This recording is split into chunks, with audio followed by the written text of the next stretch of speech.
चलो, let's start. Need for entrepreneurship. अभी तक हमने एंटरप्रेन्योरशिप पढ़ लिया, बताओ जल्दी से एंटरप्रेन्योरशिप का क्या मतलब होता है। एंटरप्रेन्योरशिप का मतलब बताओ।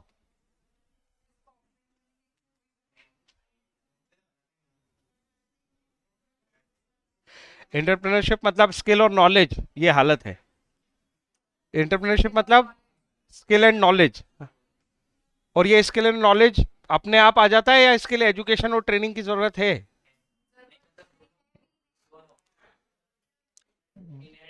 इनहेरेंट कुछ लोगों में पाया जाता है, लेकिन ऐसा नहीं है कि अगर आप में नहीं है तो आप इंटरप्रेन्योरशिप नहीं कर सकते। आप ट्रेनिंग और नॉलेज से एंटरप्रेन्योरशिप सीख सकते हो। अब मुझे बताओ कैरेक्टर ऑफ एंटरप्रेन्योरशिप, कल पढ़े हमने, बहुत इंपॉर्टेंट है। क्या होते हैं कैरेक्टरिस्टिक ऑफ एंटरप्रेन्योरशिप? बहुत सारे वारे कुछ नहीं, जल्दी से बताओ। लॉफुल एक्टिविटी करना जरूरी है, पर्पसफुल एक्टिविटी करना जरूरी है। लॉफुल एंड पर्पसफुल एक्टिविटी करना जरूरी है। अगर आप एंटरप्रेन्योर हो तो आपको लॉफुल और पर्पसफुल का क्या मतलब है? कस्टमर्स को वैल्यू प्रोवाइड करना पर्पसफुल कहलाता है। और लॉफुल का मतलब क्या है? जो भी इलीगल एक्टिविटीज है उससे परफॉर्म मत करो। ठीक है ना, नेगेटिव लिस्ट होती है हमेशा। बाकी सब चीजें लॉफुल है, अगर इलीगल काम नहीं कर रहे हो मतलब लॉफुल कर रहे हो। इसके अलावा और क्या कैरेक्टरिस्टिक होती है जो फॉलो करता है एंटरप्रेन्योरशिप, जिसको देख के हम पहचान सकते हैं कि एंटरप्रेन्योरशिप है? Mobilising, mobilising resources. अरे जिसमें हम प्रोडक्शन करते हैं, मेनली सारे रिसोर्सेज को मोबिलाइज करके प्रोडक्शन करते हैं और उससे वैल्यू क्रिएट करके देते हैं। दो हो गए कैरेक्टरिस्टिक। और कौन सा कैरेक्टरिस्टिक पढ़ा था? Risk bearing. एक एंटरप्रेन्योर की पहचान है कि वो रिस्क उठाता है। ठीक है ना। और कौन सा कैरेक्टरिस्टिक पढ़ा था? इनोवेशन। मैंने क्रिएटिव मैंने ये समझाया था इन्वेंशन और इनोवेशन में क्या अंतर है। और इन्वेंशन की एक्सपेक्टेशन नहीं है एंटरप्रेन्योर से, लेकिन इनोवेशन की है। इनोवेशन का मतलब है कि चीपर, फास्टर और बेटर प्रोडक्ट बनाते रहना, इम्प्रोवाइज करते रहना प्रोडक्ट में। ये सब लिखना है तुम्हें। और हो गए पांच? मेरे को लग रहा पहला वाला पॉइंट भूल गए हम। सिस्टमेटिक नहीं बोला मैंने। अच्छा बताओ क्या होता है सिस्टमेटिक?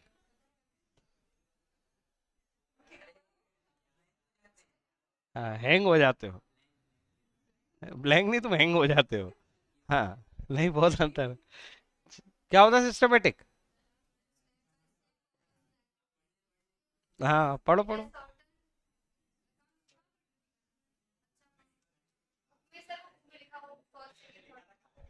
हाँ हाँ हाँ। क्या? नहीं किया डिस्कस? मैंने सिस्टम को इतने अच्छे सिखाया तुमको, सोलर सिस्टम, हाँ ये सब याद है। जो मेन कहानी है वो याद नहीं है। एक एंटरप्रेनर अपनी अपनी साइकोलॉजी, अपने नॉलेज, ये सब उसके अंदर इंग्रेडिएंट है ना।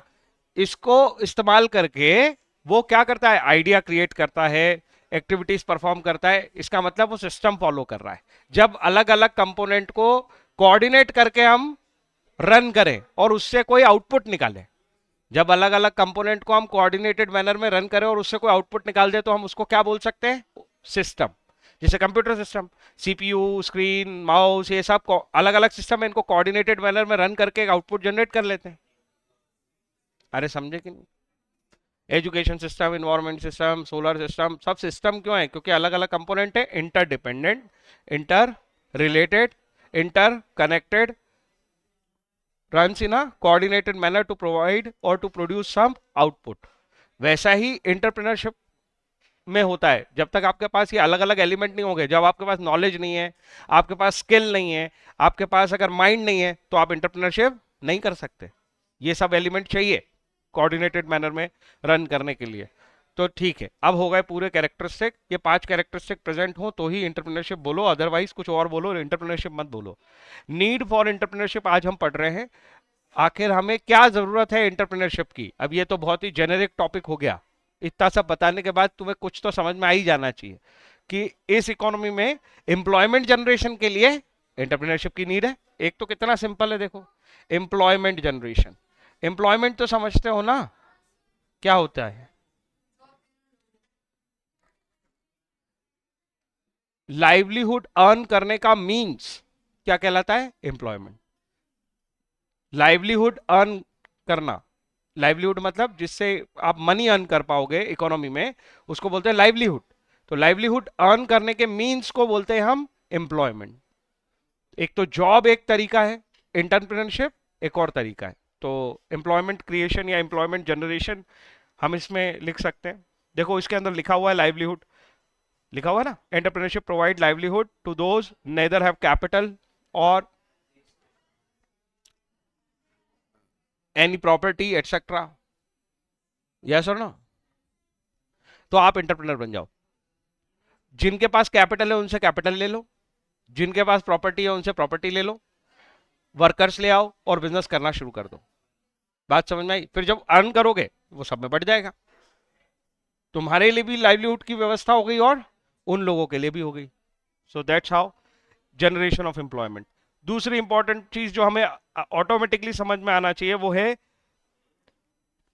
एंटरप्रेन्योरशिप की वजह से जब लाइवलीहुड अर्न करने की कैपेसिटी बढ़ जाएगी तो इंडिया की जीडीपी बढ़ जाएगी, ग्रॉस डोमेस्टिक प्रोडक्ट बढ़ जाएगा। ठीक है, तो इंक्रीज इन जीडीपी, इंक्रीज की जगह ये वर्ड लिखा है इन्होंने कंट्रीब्यूशन, कंट्रीब्यूटर हो जाओगे तुम इकोनॉमी के, कंट्रीब्यूशन टू जीडीपी। क्या जीडीपी बढ़ाने से फायदा क्या होता है? बेसिकली जीडीपी होता क्या है?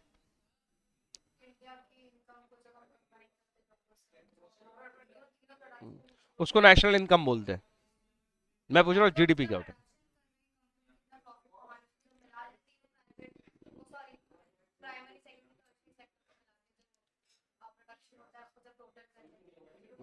ठीक है, हाँ हाँ, एक ही मतलब होता है जीडीपी का, इकोनॉमिक, इकोनॉमिक्स की टर्म ही है जीडीपी, इकोनॉमिक्स की टर्म ही है जीडीपी। जीडीपी का मतलब होता है जितने भी गुड्स या सर्विस प्रोड्यूस होते हैं इंडिया में, मेरी बात ध्यान सुनना, जितने भी गुड्स या सर्विस प्रोड्यूस हो रहे हैं इंडिया में, मैं क्या प्रोड्यूस कर रहा हूं? सर्विस। बहुत सारे क्या प्रोड्यूस हो रहे हैं? गुड्स। एक एलिमेंट तो ये हुआ, गुड्स और services produced in India in an accounting year. ये इंपॉर्टेंट बात है जो इसने नहीं बोली, इन एन अकाउंटिंग ईयर। तो गुड्स एंड सर्विस की यूनिट गिने कि उसकी वैल्यू गिने? वैल्यू, उसकी मॉनेटरी टर्म में। तो एग्रीगेट कर दूं अगर मैं पूरे इंडिया की goods and service produce with in accounting year की वैल्यू एग्रीगेट कर दूं तो बन जाएगी gross domestic product. Domestic world के लिए इसीलिए मैं इंडिया बोल रहा हूं, बाहर से अगर हमने कुछ पैसा कमाया है तो वो इसमें कवर नहीं हुआ है, वो net factor income from abroad होती है, नेशनल इनकम के लिए जुड़ती है, that is a different case.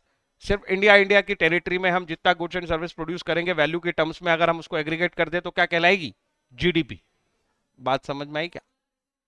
तो जीडीपी में क्या एग्रीगेट करवा रहा हूं मैं? गुड्स एंड सर्विस की वैल्यू। और अगर तुम एंटरप्रेन्योर बने तो तुम क्या प्रोड्यूस करोगे? Goods and service. इसलिए तुम क्या बन जाओगे? Contributor to GDP. आप समझ में आई क्या बात? देखो ऐसी ही बातें लिखी हैं। जीडीपी एक सबसे अच्छा इंडिकेटर है, कोई भी इकोनॉमी, कोई भी कंट्री इकोनॉमिकली ग्रो कर रही है वो किससे पता चलता है? उसकी जीडीपी से। उसने जितनी ज्यादा वैल्यू प्रोड्यूस की है गुड्स एंड सर्विस में, वो कंट्री उतना ग्रो कर रही है। और एंटरप्रेन्योर जो है इसमें प्रोडक्शन में हेल्प करता है।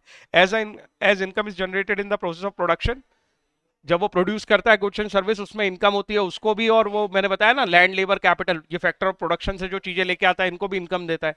तो ओवरऑल पूरे देश की इनकम इंक्रीज होती है, इसीलिए मैं कह रहा हूं नेशनल इनकम कहलाता है वो। तो नेशनल इनकम इंक्रीज करवाते हो। आगे चलते हैं, एक इंपॉर्टेंट टर्म है कैपिटल फॉर्मेशन, ये भी इकोनॉमिक्स ही है, ऐसा समझ लो। अगले साल हम ये सारे शब्दों पे बहुत डिटेल में पढ़ने वाले क्योंकि ये मैक्रो इकोनॉमिक्स का हिस्सा है, इस साल हम माइक्रो पढ़ रहे हैं। तो मुझे बताओ कैपिटल का क्या मतलब समझ रहे हो तुम? यहां पे कैपिटल फॉर्मेशन वर्ड यूज हुआ है, मैंने कितने अच्छे से तुम्हें एक बात समझाई थी, अब तो तुम भूल गए होगे। कैपिटल का मीनिंग जैसे मैं बोलता हूँ कैपिटल का क्या मतलब है तो तुम फटाक से बोलते हो fund invested bye honour, honours fund, है ना? ये अकेला कैपिटल वर्ड लिखा हो तो ही मीनिंग है, अगर लिखा है कैपिटल एक्सपेंडिचर तो फिर हम ऐसा नहीं सोचेंगे।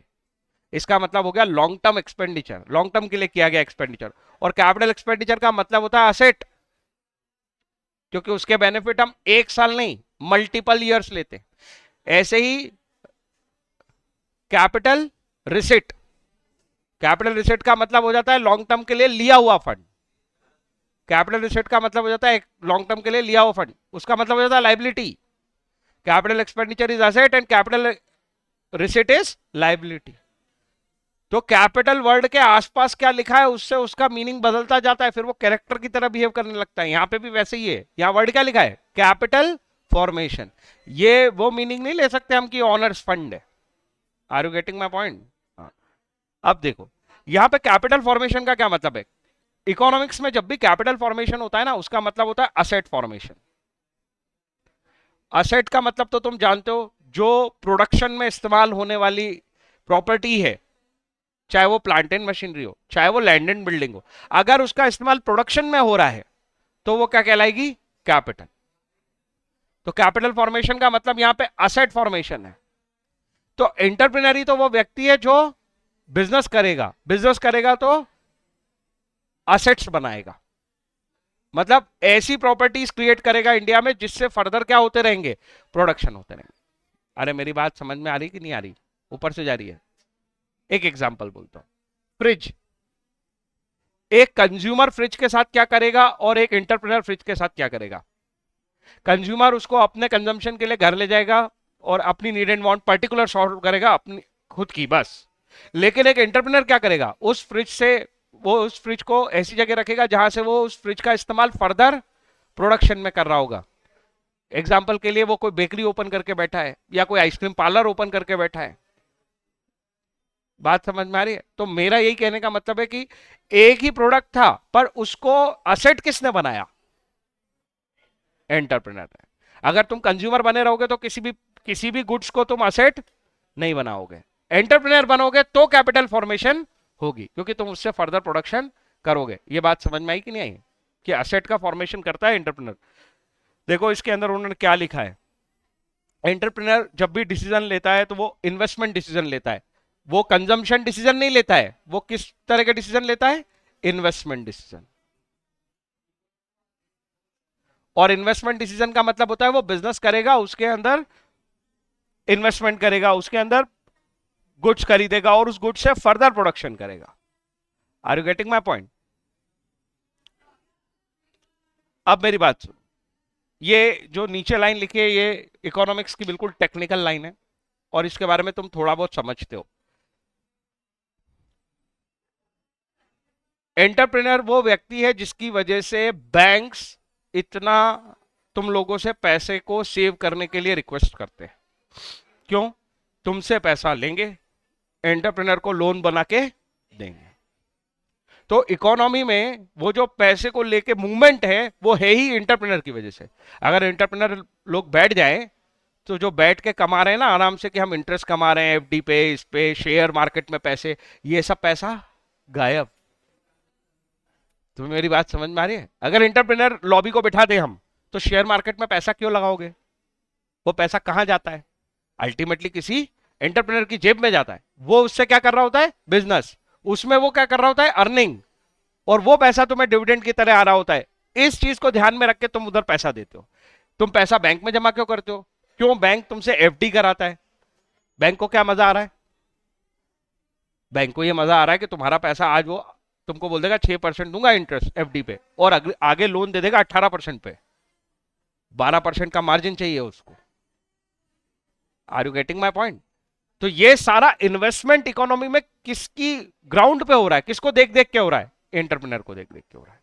क्योंकि एंटरप्रेन्योर उससे फर्दर प्रोडक्शन करके इकोनॉमी में प्रॉफिट कमाने वाला है। Are you getting my point? तो कैपिटल फॉर्मेशन किसकी वजह से होती है, एंटरप्रेन्योर की वजह से होती है। तो इसके अंदर जो पूरा सप्लाई ऑफ फंड चल रहा है, ये तीसरा पॉइंट है जो इसके अंदर लिखना चाहिए, supply of funds. House hold से बिजनेस को, इसका मेन रीजन है एंटरप्रेन्योर। ठीक है, आगे चलते हैं। जब कोई एक पर्सन बिजनेस करता है तो वो दूसरे लोगों के लिए बिजनेस अपॉर्चुनिटी क्रिएट करता है। अगर मैं मुझे तुम्हें पढ़ाना है तो देखो मेरे को कितने सारे इक्विपमेंट की जरूरत है, और ये प्रोड्यूस नहीं होंगे तो मैं तुम्हें ठीक से नहीं पढ़ा पाऊंगा। अगर मुझे टेक्निकल गैजेट्स चाहिए तो वो भी चाहिए, बोर्ड चाहिए तो चाहिए, फैन चाहिए, टेबल चाहिए, रेंट पे एरिया चाहिए। ये सब किसके लिए? दूसरों के लिए बिजनेस बना रहे हैं, क्योंकि मैं एक बिजनेस करना चाहता हूं। ऑटोमेटिकली मैं दूसरे बिजनेसेस को सपोर्ट दूंगा, तभी मैं बिजनेस कर पाऊंगा, अदरवाइज ये पॉसिबल नहीं है। तो एक बिजनेस दूसरे बिजनेस को सपोर्ट देता है, इसको बोलते हैं जनरेशन ऑफ बिजनेस अपॉर्चुनिटी। मेरी वजह से दूसरे बिजनेस अपॉर्चुनिटी जनरेट होंगे, जनरेशन ऑफ बिजनेस अपॉर्चुनिटी। अब है ना, इसको मैं एक थोड़ा सा बड़े लेवल पे और समझा दूं। तुमने ये देखा होगा कि गवर्नमेंट बड़ा कोशिश करती है कि उनके एरिया में कोई इंडस्ट्रियल सेक्टर डेवलप हो जाए, या कोई बड़ी कंपनी आके वहां पे अपना प्लांट लगा ले। इससे होगा क्या? सपोज करो रिलायंस अभी उज्जैन में आके एक बड़ा सा प्लांट लगा ले, या अडानी अपना कोई बहुत बड़ा मैन्युफैक्चरिंग इंडस्ट्री खोल ले उज्जैन में, तो क्या होगा? जब वो यहाँ आएगा तो बहुत सारे लेबर के लिए उसको एक तो एम्प्लॉयमेंट की जरूरत पड़ेगी। यहाँ से भी, इंडिया मतलब उज्जैन से भी, और बाहर बाहर के भी बहुत सारे लोग आके यहाँ पे एम्प्लॉयमेंट ले लेंगे। नंबर टू, जब वो एम्प्लॉयमेंट ले लेंगे तो उनको रहना पड़ेगा तो यहाँ पे एक बिजनेस ओपन होगा, किस चीज का? घर बनाने का, जमीन खरीदने बेचने का। अगर उन्हें रहना है तो उनके बच्चों को स्कूल भी चाहिए, अगर उन्हें रहना है तो उनको सब्जी खरीदने के लिए सब्जी भी चाहिए, फ्रूट्स भी चाहिए, क्लोथ्स भी चाहिए। तो उज्जैन में ऑटोमेटिकली ये सारे बिजनेस क्या करने लगेंगे? ग्रो करने लगेंगे। अगर वो कोई बड़ी इंडस्ट्री यहाँ पे डेवलप हुई है तो उससे रिलेटेड ऑक्सिलरी इंडस्ट्रीज का यहाँ पे हब बनना शुरू हो जाएगा। ऑक्सिलरी इंडस्ट्री का मतलब समझते हो? जो बड़ी इंडस्ट्री को छोटी छोटी चीजें सपोर्ट देती है, जैसे ट्रांसपोर्ट से रिलेटेड इंडस्ट्री हो गई, है ना। तो ऐसी बहुत सारी ऑक्सिलरी इंडस्ट्रीज भी यहाँ पे डेवलप हो जाएगी। तो एक बड़ी इंडस्ट्री लगने से सोचो कितने सारों को फायदा हो रहा है।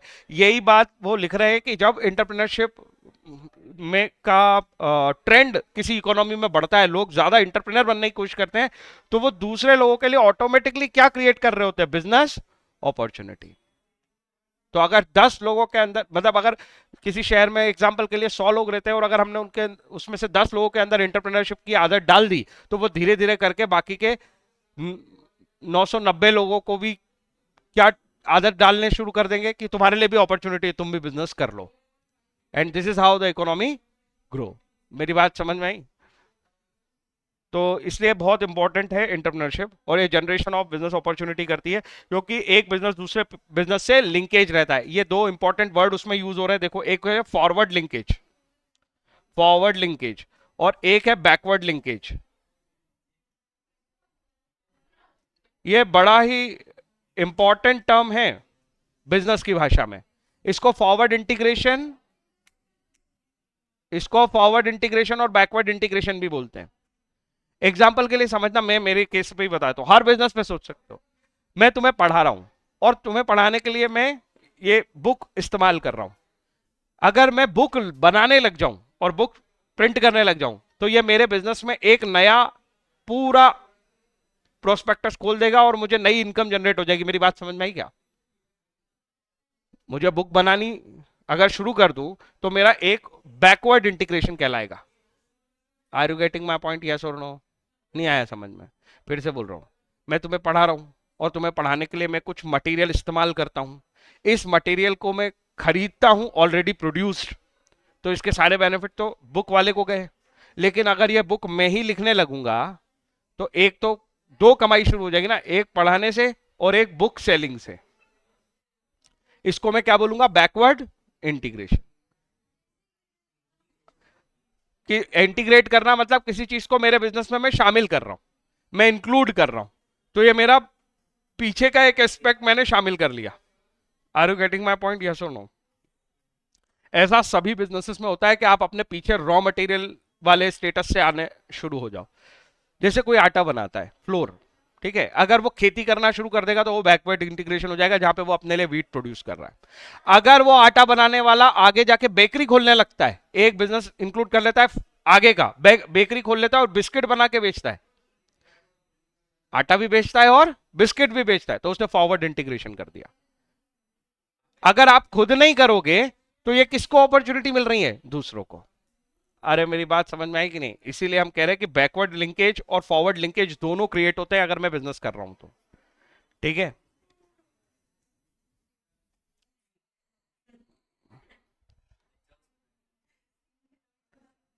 तुम है ना, दुष्टों का कुछ नहीं हो सकता।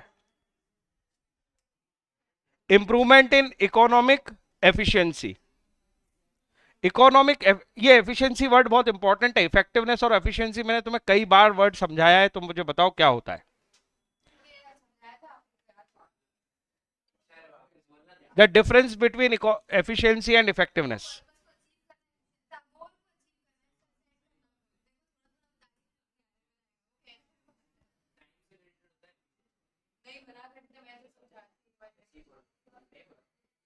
कोशिश तो कर, बोल तो सही, अभी तो तुमने शुरू ही नहीं किया। लिमिटेड टाइम में गोल अचीव करना इफेक्टिवनेस है, एफिशिएंसी नहीं। हम्म। एफिशिएंसी क्या है?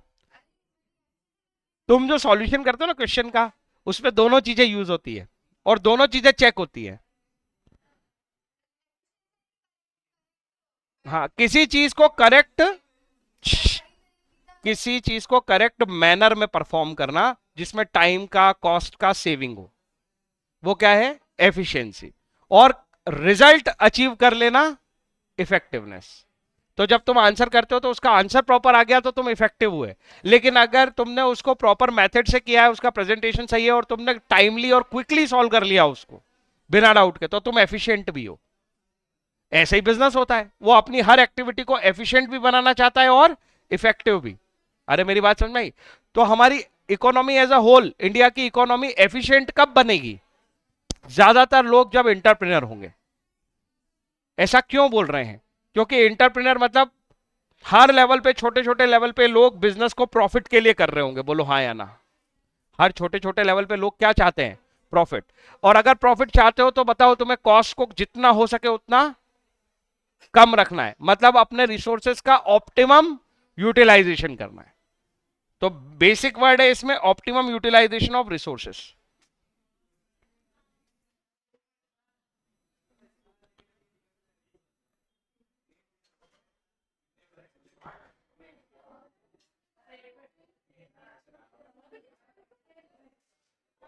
तुम्हें मेरी बात समझ में आई?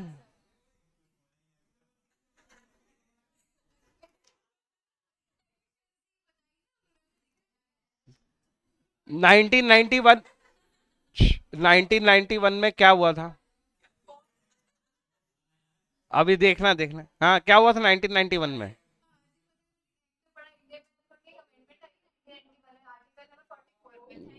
हम्म, छोटी बात है, बहुत बड़ा काम हुआ था इंडिया में 1991 में। 1991 में इंडिया इकोनॉमिक क्राइसिस में गया था। 1991 में इंडिया इकोनॉमिक क्राइसिस में गया था।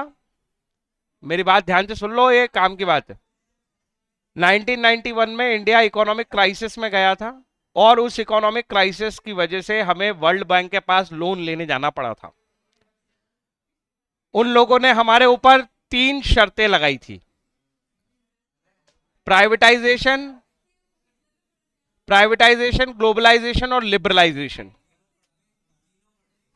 ये बहुत इंपॉर्टेंट घटना है आज के इंडिया में जो तुम रह रहे हो आज। ये तीनों वर्ड्स की वजह से क्या हुआ है, मेरी बात ध्यान से सुनना। 1991 के पहले ये मारुति कार्स जो तुम देखते हो, ये गवर्नमेंट की एंटिटी थी। 51% से ज्यादा शेयर होल्डिंग गवर्नमेंट के पास था और ऐसे अंडरटेकिंग को हम बोलते हैं पीएसयू, पब्लिक सेक्टर अंडरटेकिंग थी इंडिया में ज्यादातर। सारा बिजनेस गवर्नमेंट ने अपने कंट्रोल में ले रखा था। लोगों को लाइसेंस लेने के लिए बहुत सारी ब्राइब देनी पड़ती थी। प्राइवेट सेक्टर को बिजनेस करने के लिए आजादी नहीं थी। मुश्किल से 2 या 3 बड़े बिजनेस हाउसेस थे, दैट्स इट। वही टाटा, बिरला, अंबानी, बस। और कोई बड़े बिजनेस हाउसेस नहीं थे, एक दो और, गुजरात, जिंदल, बिरला, इस तरह के कुछ ही बिजनेस हाउस थे जो बिजनेस कर पा रहे थे। जब हमारे ऊपर वर्ल्ड बैंक वालों ने यह कंडीशन डाली कि आपको लिबरलाइज होना पड़ेगा, मतलब अब आप ज्यादातर बिजनेस को ओपन एंड कर दो, जिसको करना है उसको करने दो, जैसे आज कर पाते हैं। बात समझ में आई? और ये जो पब्लिक सेक्टर के नाम से तुमने रिजर्व कर रखी है कि इस इंडस्ट्री में केवल गवर्नमेंट ही डील करेगी, कोई प्राइवेट सेक्टर वाला नहीं आ सकता, इसको बंद करो। इसको बोलते हैं प्राइवेटाइज करना। और ग्लोबलाइज होने का मतलब था कि हमने बहुत हाई टैरिफ कर रखे थे इंपोर्ट पे, और इंपोर्टेड आइटम बड़ा ऐसा वर्ड था कि ये चीज इंपोर्टेड है, जैसे कि कोई बहुत बड़ी बात हो गई। आज हमें हमें फर्क नहीं पड़ता, हम तो कितनी चीजें इंपोर्टेड ही यूज कर रहे हैं। तो हमारा बिजनेस ओपन कर दिया था उन्होंने। इस वजह से क्या जनरेट हो पाए, उसके बाद एंटरप्रेन्योर्स जनरेट हो पाए, क्योंकि उनको अपॉर्चुनिटी मिली बिजनेस करने की। और एंटरप्रेन्योर जनरेट होने की वजह से हमने उसके बाद ग्रोथ करी है। नहीं तो हम 1991 तक सोचो, 47 से 91 तक कुछ भी ग्रोथ नहीं थी हमारी, नेग्लिजिबल।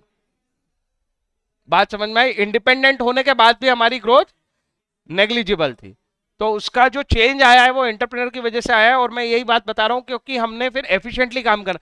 जब देखो गवर्नमेंट के पास अगर कोई इंडस्ट्री या कंपनी है तो वहां के लोग मक्कारी करते क्यों? क्योंकि उनको पक्का है कि मेरी सैलरी तो आएगी। उनको कोई फर्क नहीं पड़ता रिसोर्स कितने वेस्ट हो रहे हैं, क्या कॉस्ट लग रही है, बस उन्हें तो रिसोर्स बनाना है। मेरी बात समझ में आई? लेकिन जब व्यक्ति अपने लिए काम करता है, अपना पैसा लगाता है जेब से, तो वो प्रॉफिट कमाता है। इसीलिए एंटरप्रेन्योरशिप क्या करती है, इकोनॉमी में एफिशिएंसी वाला पार्ट लेके आती है। जैसे मैं कह रहा हूं, तुम आंसर करते समय अगर सिस्टमेटिक फॉर्मेट से आंसर करोगे और उसकी आदत बनाओगे कि मैं कैसे सोचूंगा आंसर करने के लिए, तो तुम्हारी स्पीड और एक्यूरेसी दोनों बढ़ जाएगी। बात समझ आई क्या? बस दो छोटे छोटे पॉइंट और हैं, उसके बाद ये लेक्चर।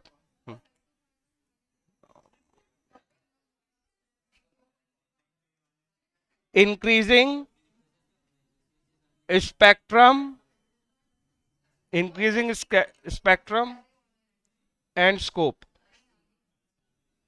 Of economic activities. क्या मैंने किसी चैप्टर में तुम्हें इकोनॉमिक एक्टिविटीज समझाई हैं? इकोनॉमिक एक्टिविटीज किसी चैप्टर में समझाई थी कि नहीं?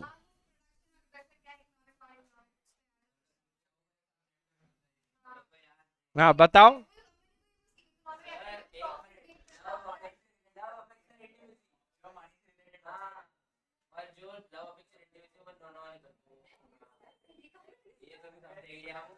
इकोनॉमिक और नॉन इकोनॉमिक एक्टिविटीज में मैंने ये बताया था, वो सारी activity with an intention to earn livelihood जो होगी वो इकोनॉमिक है। और जो आपने लव अफेक्शन के रिगार्ड में कर दी है, जिसमें आप लाइवलीहुड अर्न नहीं करना चाहते, वो नॉन इकोनॉमिक है। और इकोनॉमिक में तीन पार्ट समझाए थे जो आपको बिल्कुल याद नहीं है। एम्प्लॉयमेंट, प्रोफेशन, याद आया? तो एम्प्लॉयमेंट, प्रोफेशन और बिजनेस, ये तीनों का ग्रोथ किस पे डिपेंड है? किसी भी देश में कितने ज्यादा एंटरप्रेनर है। तो एंटरप्रेन्योरशिप की वजह से इकोनॉमिक एक्टिविटीज का स्कोप बढ़ जाता है और उसका स्पेक्ट्रम भी। स्कोप का मतलब है एरिया और स्पेक्ट्रम का मतलब है कलर्स, मतलब वही उतने मल्टीपल स्ट्रीम्स ओपन होते जाते हैं, नए प्रोफेशंस आएंगे, नए बिजनेसेस ओपन होंगे, नई इंप्लॉयमेंट अपॉर्चुनिटी जनरेट होगी। आई बात समझ में? सब आगे का पढ़ते जाओ, पीछे का भूलते जाओ। हाँ तुमने सब बताया था। Last thing, impact on local communities. अब जरा इस बात को समझना, अगर एंटरप्रेन्योरशिप की हम बात करें तो ये इक्वल अपॉर्चुनिटी देती है सभी लोगों को। अपने जैसे देशों में जहां पे रिजर्वेशन है, वहां पे इसकी इंपॉर्टेंस बहुत ज्यादा है। क्योंकि अगर तुम किसी एग्जाम की प्रिपरेशन कर रहे हो और उसके अंदर रिजर्व सीट्स हैं, तो इक्वल एफिशिएंट होने के बावजूद तुम्हें एडमिशन नहीं मिलेगा या तुम्हें वो जॉब नहीं मिलेगी। लेकिन अगर तुम एंटरप्रेन्योर बने तो सभी के लिए मार्केट एक जैसा है, इक्वल अपॉर्चुनिटी है। अगर तुम्हारे अंदर ज्यादा क्षमता है तो यू कैन कमांड, तुम ग्रो कर जाओगे। तो इस चीज को समझने की जरूरत है कि लोकल जो कम्युनिटीज हैं उसमें इक्वल अपॉर्चुनिटी जनरेट करने की एबिलिटी रखता है कौन? एंटरप्रेन्योरशिप। क्योंकि इसके अंदर कोई एंट्री बैरियर नहीं है, नो एंट्री बैरियर। अरे कुछ समझ में आई क्या बात कि नहीं आई? एक एग्जांपल के लिए समझो, जो गांव में रह रहे हैं लोग, विलेजेस में, उनके पास लैंड सब्सटेंशियल अमाउंट में होता है, ठीक है? तो वहां पे वो लोग अब देखो आज के समय में, पता नहीं तुम इससे कितने रिलेवेंट हो, उज्जैन के आसपास के 20-20 30-30 किलोमीटर दूर गांव पे मेन रोड के साइड में देखोगे तो फैक्ट्रीज मिलेंगी। मेरे कई रिलेटिव्स हैं तो उनके यहाँ पे उन्होंने अपनी फैक्ट्री खुद ही डाल ली है। ऐसा क्यों कर पा रहे हैं? वो एंटरप्रेन्योरशिप का इंपॉर्टेंस समझ रहे हैं, क्योंकि एग्रीकल्चर में तो रेवेन्यू केवल 2 बार आता है साल में, 2 क्रॉप्स पे, लेकिन एंटरप्रेन्योरशिप में रेवेन्यू कंटिन्यूअसली आता है। मेरी बात समझ रहे हो? तो वहां पे उन्होंने छोटी छोटी ही सही पर अपनी फैक्ट्रीज ओपन कर लिया, उसकी वजह से उनको बेनिफिट मिल रहा है किसका? कंटिन्यूअस अर्निंग का। ये क्या क्या हुआ है? ये लोकल कम्युनिटीज पे इंपैक्ट पड़ा है किसका? एंटरप्रेन्योरशिप का। आई मेरी बात समझ में? चलो, सो दैट्स इट। ये वाला पार्ट अपन यहीं खत्म करते हैं।